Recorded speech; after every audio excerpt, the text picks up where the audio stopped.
Imagine your immune system as a secret agent squad, and their favorite weapon against viruses? Sneezing. Yes, sneezing is not just annoying, it's a clever defense mechanism.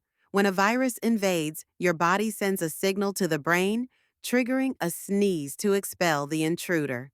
It's like a mini explosion, launching droplets at 100 miles per hour.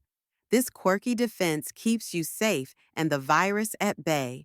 Next time you sneeze, remember it's your body's way of saying, "Not today, virus." Like, comment, and subscribe for more quirky science tales.